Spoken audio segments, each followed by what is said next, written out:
दोस्तों, आप लोग का अपना YouTube चैनल रिजल्ट विद आकाश में स्वागत है। हम लोग आज शुरू करेंगे महत्तम समा अपवर्तक और लघुत्तम समा अपवर्त्य। तो आइए इसका हम शुरुआत करते हैं। यह हम लोग का महत्तम समा अपवर्त और लघुत्तम समा अपवर्त्य का पहला वीडियो है। आइए हम जानेंगे कि महत्तम समा अपवर्त किसे कहते हैं, लघुत्तम समा अपवर्त्य किसे कहते हैं और इसके बारे में और आगे जानेंगे। देखिए, महत्तम समा अपवर्त को हाईएस्ट कॉमन फैक्टर या HCF भी कहते हैं। वैसे ही लघुत्तम समा अपवर्त्य को लीस्ट कॉमन मल्टीपल या LCM भी कहते हैं। इसको हिंदी में शॉर्ट में मसा और इसको हिंदी में शॉर्ट में लसा कहते हैं, लघुत्तम समा अपवर्त्य। आइए हम जानते हैं महत्तम समा अपवर्तक क्या है, मशक क्या है।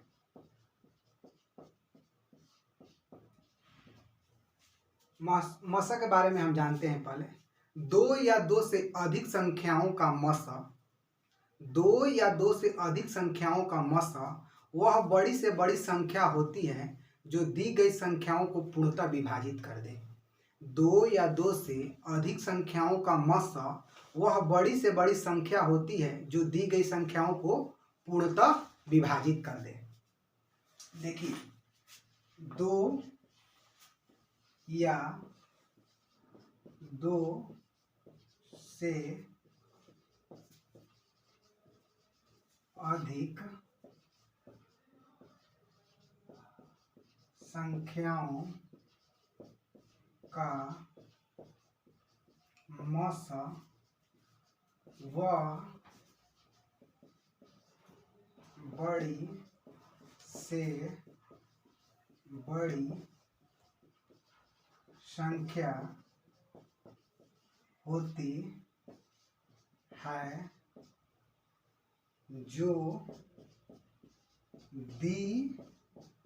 दी गई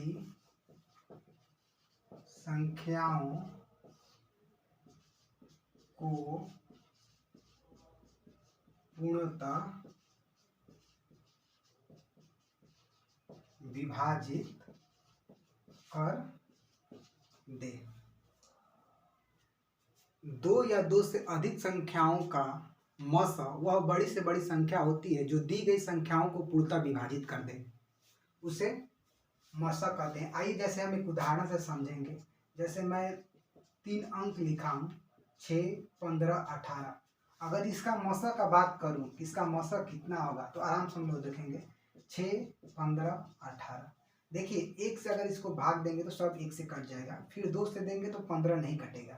लेकिन तीनों का विभाज्य करने वाली हम लोग की संख्या ढूंढना है। अगर 3 से देंगे तो 6 भी कट जाएगा, 15 भी कट जाएगा, 18 भी कट जाएगा। 4 से देंगे तो 6 नहीं कटेगा, 15 भी नहीं कटेगा, 18 भी नहीं। 5 से 15 कट जाएगा, ये दोनों नहीं कटेगा। वैसे ही 6 से देखिए तो 6 से ये 15 नहीं कटेगा। अब 6 के आगे जाएंगे 7 तो फिर 6 नहीं कटेगा। इसका मतलब क्या है कि 3 वह बड़ी से बड़ी संख्या है जो 6, 15 और 18 को पूर्णतः विभाजित कर देगी। आराम से 3 वह बड़ी से बड़ी संख्या है जो 6, 15 और 18 को पूर्णतः विभाजित कर देगी। इसका मतलब इसका मशक कितना हो गया, इसका मशक 3 हो गया। ठीक है, अब हम मशक की परिभाषा को आराम से समझ गए कि दो या दो से अधिक संख्याओं का मशक वह बड़ी से बड़ी संख्या होती है जो दी गई संख्याओं को पूर्णतः विभाजित कर दे। तो 3 वह बड़ी से बड़ी संख्या है जो 6, 15 और 18 को पूर्णतः विभाजित कर देगी। आइए फिर हम लसा के बारे में जानते हैं।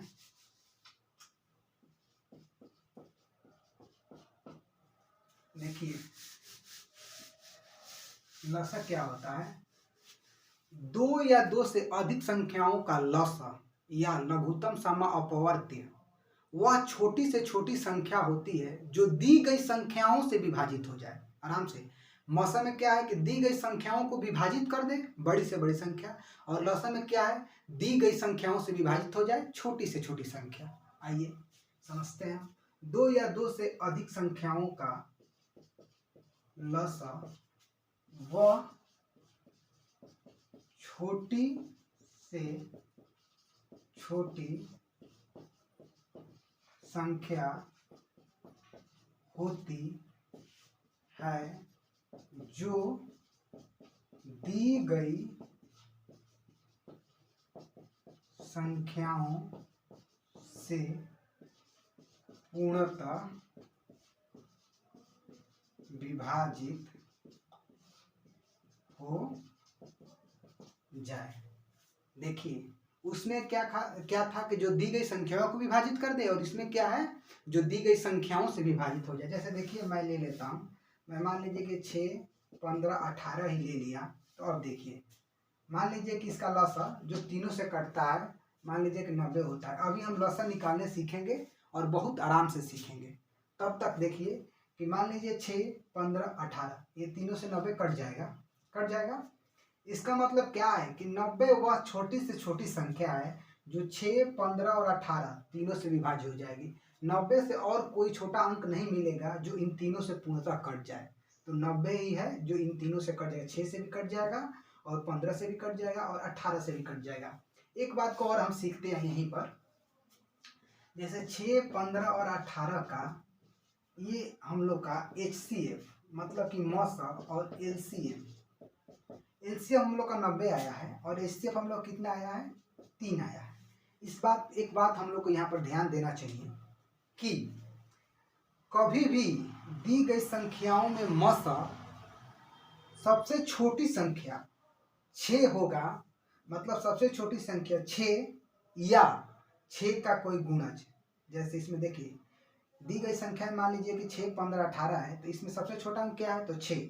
इसका मौसा 6 होना चाहिए या 6 का कोई गुणखंड, गुणज नहीं गुणखंड होना चाहिए। ठीक है, तो 6 का गुणखंड क्या है 3, तो इसका मौसा क्या है 3। ऐसे भी इस बात को ध्यान रखना है कि कभी भी हम लोग किसी भी संख्या का मौसा निकालने का दे तो उसका मौसा उसमें से सबसे छोटी संख्या होगी या छोटी संख्या का कोई गुणखंड होगा। बस इतना मेरे को समझाना था। वैसे ही देखिए दी गई संख्याओं का लसा सबसे बड़ी संख्या होती है या बड़ी संख्या का कोई गुणज होता है। ठीक है, तो जैसे देखिए दी गई संख्या क्या है 6, 15, 18, इसका लसा या तो 18 होना चाहिए या 18 का कोई गुणज। तो 18 तो यहाँ पर है नहीं, तो 18 का गुणज हम लोग क्या है 90। वैसे ही देखिए एक बात और, इसमें मौसा में अभाज्य संख्याओं का मौसा 1 होता है, जबकि अभाज्य संख्याओं का लसा उन संख्याओं का गुणा ही उनका लसा होता है। आराम से अभाज्य संख्या किसे कहते हैं, जिन संख्याओं का मौसा 1 होता है उसे अभाज्य संख्या कहते हैं। तो अभाज्य संख्याओं का मौसा 1 होता है और अभाज्य संख्याओं का लसा उन दोनों संख्याओं का गुणा ही उनका लसा होता है। ठीक है, आइए फिर हम आगे बात करते हैं।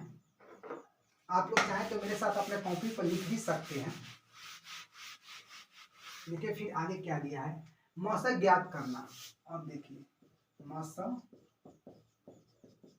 ज्ञात करना, मौसों को हम 3 विधियों से ज्ञात करते हैं, गुणनखंड विधि, भाग विधि और उत्तरोत्तर भाग विधि। ठीक है, लेकिन यहाँ पर हम 2 ही विधि को पढ़ेंगे क्योंकि 2 विधि से ही हम लोग का प्रयोग करना है। देखिए गुणनखंड विधि के बारे में हम जानते हैं। गुणनखंड विधि क्या है,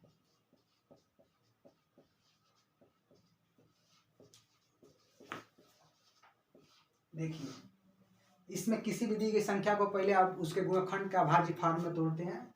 ये सब परिभाषा से अच्छा इसको हम एग्जाम्पल से समझेंगे। देखिए मान लीजिए 48 है, 56 है, 72 है। तो पहले क्या करना है, मान लीजिए हमको 48, 56 और 72 का मौसा निकालना है, इसका मतलब HCF निकालना है। ठीक, तो पहले देखिए आप 48 को गुणनखंड फॉर्म में तोड़िए। तो आप तोड़ेंगे तो क्या हो जाएगा, देखिए ये 24 हो जाएगा, ये करेंगे तो 12 हो जाएगा, ये करेंगे तो 6 हो जाएगा, ये करेंगे तो 3 हो जाएगा।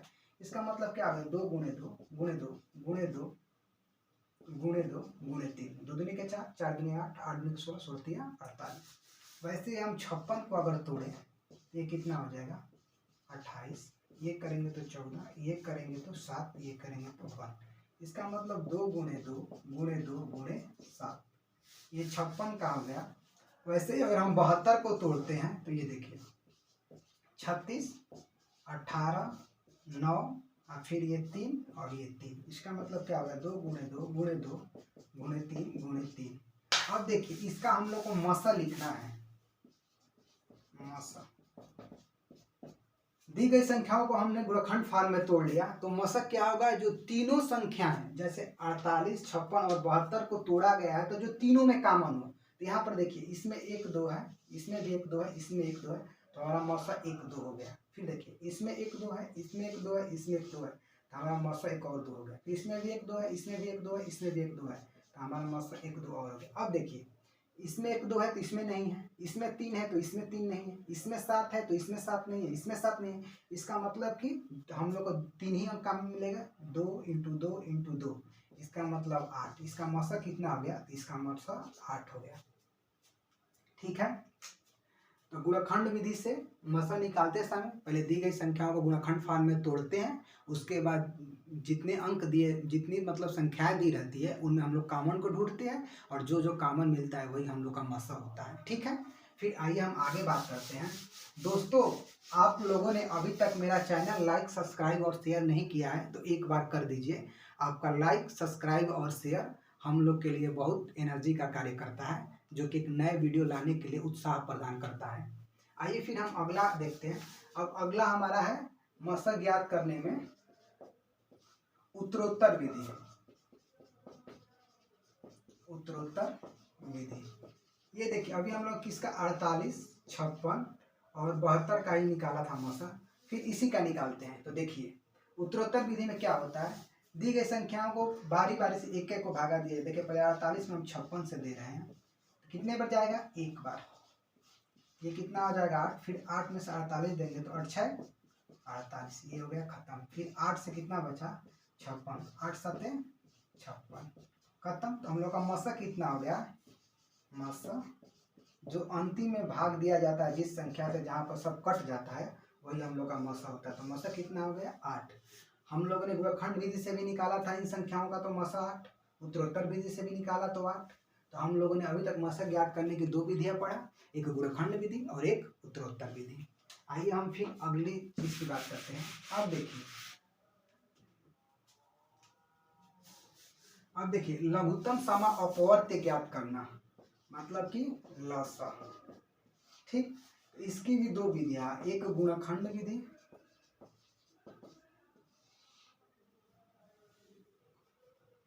गुणनखंड विधि, और देखिए इसकी भी एक है भाग विधि। भाग विधि, इसकी भी गुणनखंड विधि की बात करते हैं। जैसे मान लीजिए 10, 12, 18 हम लोग को मिल गया, तो अब देखिए 10 हो गया, ये 12 हो गया, ये 18 हो गया। अब इसको हम गुणनखंड फॉर्म में तोड़ते हैं तो 2 × 5 हो जाएगा, 5 दूनी का 10। फिर इसको तोड़ते हैं तो 2 × 2, 4 × 3 12 हो गया। फिर इसको तोड़ते हैं तो 2 × 3 × 3, 3 दूनी का 6, 6 3 18। आप ऐसे भी तोड़ सकते हैं चाहेंगे तो, ऐसे थोड़ी, तो 2 हो जाएगा, 5 हो जाएगा 5, तो फिर ऐसे ही बन जाएगा 2 × 5। वैसे ये 12 को तोड़ेंगे तो 2 × 2 × 3। ठीक है, अब देखिए लसक कैसे लिया जाता है। इसमें से देखिए कि 2 सबसे ज्यादा किस संख्या में है, तो आप देखेंगे कि 2 यहाँ पर 2 है, तो 2 आप 2 निकाल लीजिए। ठीक, उसके बाद देखिए 3 कहाँ पर अधिकतम है, तो 3 इसमें 2 है, 3 ले लीजिए। अब हम लोग क्या बचा, तो 5 कहीं पर नहीं है, 5 केवल एक यहाँ पर है, तो एक 5 ले लीजिए। आराम से हम समझेंगे। हम लोगों ने मशक में देखा था कि जो सब में कॉमन है उसी को लिए, इसमें जो कॉमन है उसको भी लेना है, जो कॉमन नहीं है उसको भी लेना है। तो इसीलिए मैंने बोला कि देख लीजिए ज्यादा कहाँ पर है, तो इसमें 2 है तो आप यहाँ से 2 उठा लिए, इसका मतलब कि ये भी 2 आ गया, ये भी 2 आ गया, क्योंकि कॉमन निकालेंगे तो 1 2 इसमें हो जाएगा। अब देखिए 3 यहाँ पर 2 है तो 3 2 ले ले, इसका मतलब कि ये भी 3 आ गया। वैसे ही एक 5 बचा था, हम लोग 5 आ गया। तब देखिए लसक कितना, 2 दूनी के 4, चढ़ते हैं 12, बढ़ते हैं 36, 36 5 कितना हो जाएगा, तो 180। इसका लसक कितना हो गया 180। यह हम लोग की कौन सी विधि है, तो लसक यानी लघुत्तम समा अपवर्त्य ज्ञात करने की गुणनखंड विधि है। वैसे आइए हम भाग विधि की बात करते हैं। देखिए अब भाग विधि, जैसे मान लीजिए हमको 10, 12, 18 का ही निकालना है, तो देखिए हम भाग विधि कैसे करेंगे। देखिए ये 2 हो गया, ये 5 हो जाएगा, ये 6 हो जाएगा, ये 9 हो जाएगा, ये 2 हो गया, ये 3 हो जाएगा, ये 9 हो जाएगा, और ये 5 हो जाएगा। फिर 3 हो गया तो ये 5 हो गया, ये 1 हो गया, ये 3 हो गया। वैसे 3 हो गया तो ये 1 हो गया, ये 1 हो गया, ये 5 हो गया। वैसे ही 5 हो गया तो ये 1 1 1। अब देखिए इसका लसा हम लोग लिखते हैं तो कितना हो जाएगा, एलसीएम बराबर 2 गुणे 2 गुणे 3 गुणे 3 गुणे 5, 2 दूनी के 4, चढ़ती है 12, बढ़ती है 36, 36 5 180। तो ये हम लोग को गई बार विधि जिससे लसा निकालें। आइए एक हम शॉर्ट तरीके से लसा निकालना सीखते हैं, जिससे आगे हम लोग जब भी सवाल बनाएंगे तो इसी तरीके से लसा निकालेंगे। देखिए कैसे, देखिए हम लोग को मान लीजिए कि 10, 12 और 18 का लसा निकालना है। तो आप देखिए कि आपको पहली अभाज्य संख्या जो 2 है आप लोग को कहाँ कहाँ मिलेगी, तो आप ध्यान दीजिए, और किस कहाँ कहाँ मिलेगी, और उससे ज़्यादा महत्वपूर्ण है कि किस में ज़्यादा मिलेगी। तो आप ध्यान दीजिए, देखिए यहाँ पर 10 है तो यहाँ पर एक ही मिलेगी, यहाँ पर देखिए 12 है तो हम लोग को 2 बार 2 मिल जाएगा, यहाँ पर 18 है तो एक ही बार 2 मिलेगा। इसका मेरे कहने का मतलब क्या है कि मान लीजिए अगर 10 को मैं तोड़ूँ तो 2 गुणे 5 होगा तो 1 2 मिलेगा, अगर 12 का तोड़ूँ तो 2 गुणे 3 होगा तो हमको 2 2 मिलेगा, अगर 18 को तोड़ूँ तो 2 गुणे 3 होगा तो हमको 1 2 मिलेगा। ये देखिए दिमाग में कैसे करते हैं। मान लीजिए मेरे को 12 में 2 मिल गया तो मैं 2 2 ले लिया, ठीक। अब मैं बात करूँगा 3 का, तो मेरे को सबसे ज़्यादा 3 किस में मिलेगा, 18 में, क्योंकि 9 हो जाएगा उस एक, मतलब 2 इसमें से 1 ले लिए तब 9 बचा, तो 9 में हम 9 को तोड़ेंगे तो 2 3 होगा, इसका मतलब कि 3 गुणे 3। उसके बाद हमको 5 कहाँ मिलेगा, बस यहाँ पर एक 5 मिलेगा, 10 में एक 5 मिलेगा, एक कहीं 5 मिलेगा नहीं, तो 2 दूनी के 4, चढ़ती है 12, बढ़ती है 36, 36 5 180। हम लोग इसी विधि से जब भी आगे सवाल लगाएंगे तो हम लोग इसी विधि से लघुत्तम समा अपवर्त्य लेंगे, यानी कि लसन लेंगे, ठीक है। आराम से जितने भी जब क्वेश्चन जितने आगे मिलते जाएंगे तो आप भी लोग बिल्कुल आसानी से लसन लेना सीख जाएंगे। हम लोग आगे बात करते हैं।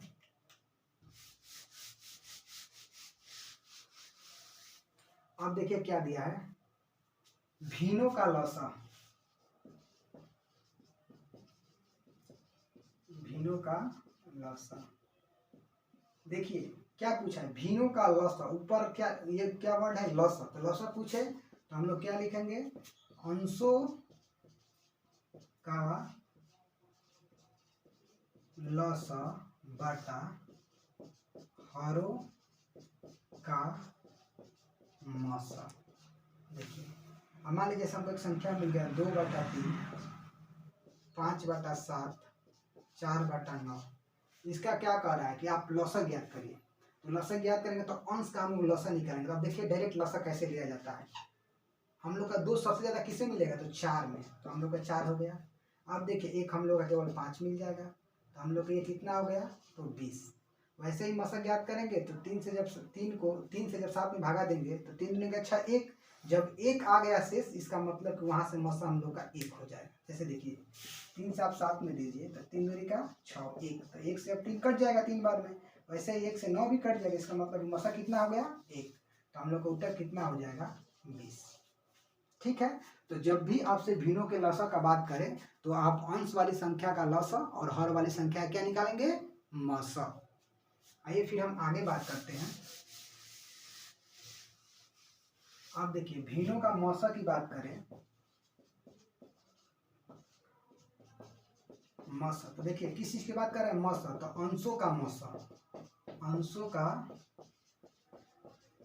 मसा बटा हरों का लसा। आप चाहे तो मेरे साथ लिख भी सकते हैं। अब देखिए क्या है, मसा की बात कर रहे हैं तो अंश का मसा हर का लसा। जैसे मैं वही संख्या ले लेता हूँ, मैं क्या लिया था, 2/3, 5/7, 4/9।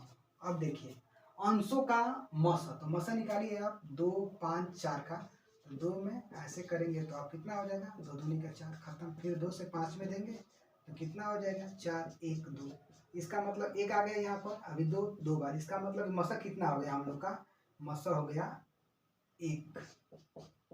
अब देखिए हरों का लसा, हमको लसा निकालना है, तो आराम से देखिए पहले अनुमान विधि से निकालते हैं।